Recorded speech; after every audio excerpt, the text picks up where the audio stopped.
Hi everybody, we are going over section 4.5 graphing sine and cosine functions. We're not going to be using the note-taking guide that I gave you in your packet. This is separate. I wanted to do something a little different. So please make sure you've printed it or downloaded it so that you can use this. So today we will be identifying similarities and differences of sine and cosine functions and the translations of those functions. Today in our Desmos activity, we really well defined, we saw the similarities and differences of sine and cosine. So now we're going to kind of nail down some of those specifics for those two functions and their graphs. So let's talk about the basic sine function, okay? So we talked about this today in our Desmos activity, but we saw that the value, remember, and this comes from the unit circle. That was a terrible circle. This comes from the unit circle where it's the point 1, 0, 0, 1, negative 1, 0, and 0, negative 1, where we see all those values, and as our angle changed and it goes around, the values of x and y kind of go up and down between 1 and negative 1 at different intervals.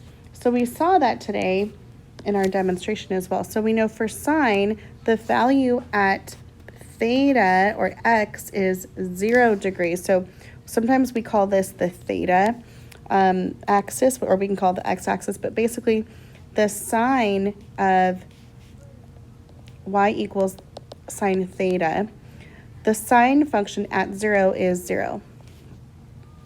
And then we move up to pi over 2 right here, and that sine value is 1. And then we keep moving, and we move to the pi value of theta. We know sine is 0 again.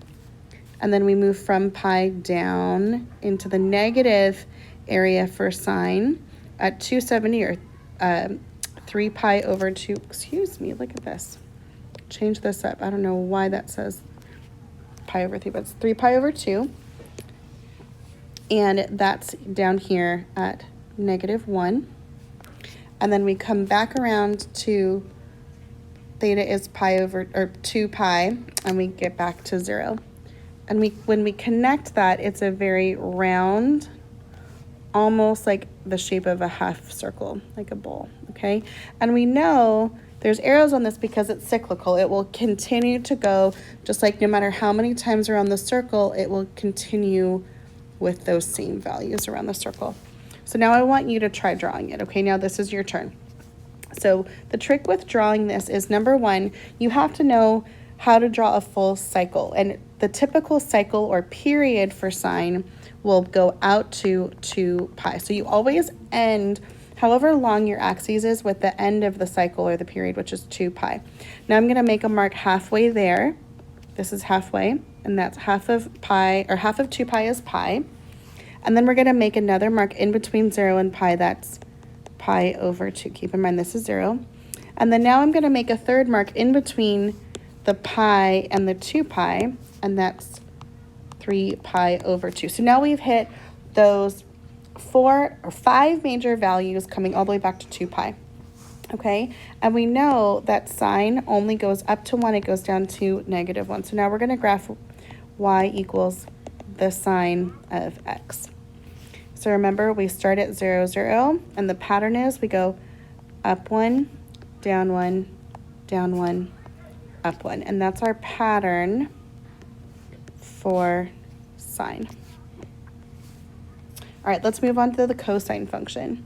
So cosine was a little bit different, right? And again, this is based on our unit circle. We're still looking at those values that we've been looking at. Remember, this is cosine sine, so we're looking for the cosine value. So when x or theta is 0, the value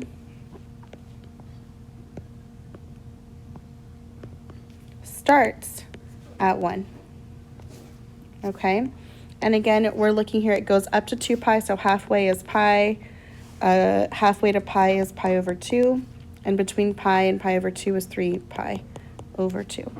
So now we're going to mark where it hits those values. So we know at theta is 0, cosine is 1. So we started at 1. At pi, cosine is 0. So we're going to put that here. Traveling down to pi, we see that cosine value is -1. Going down to 3 pi over 2, or 270 degrees, we see cosine is 0.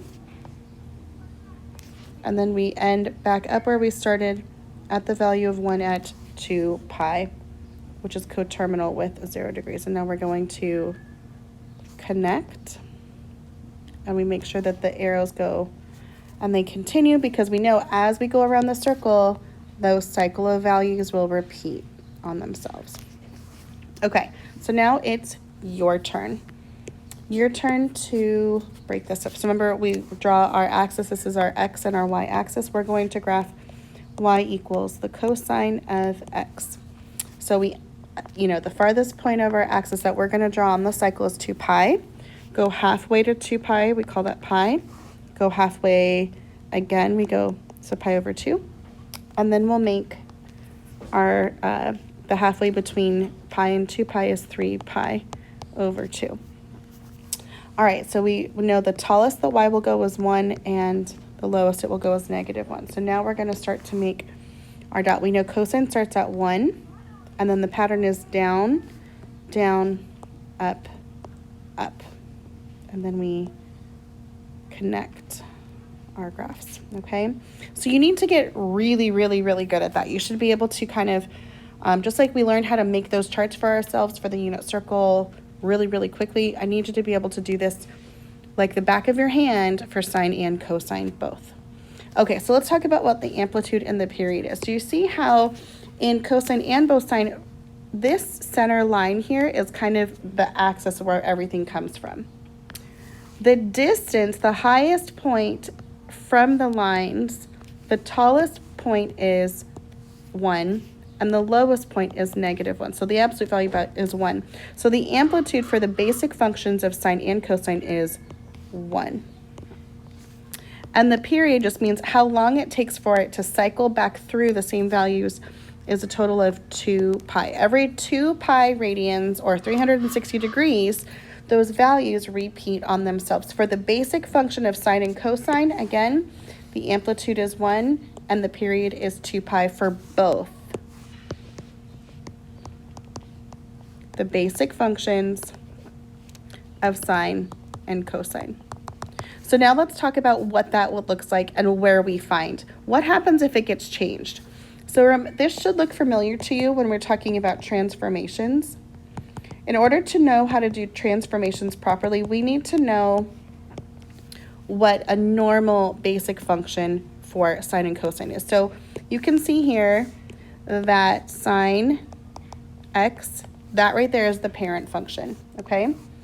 The a value in front is the number that you will find your amplitude, okay?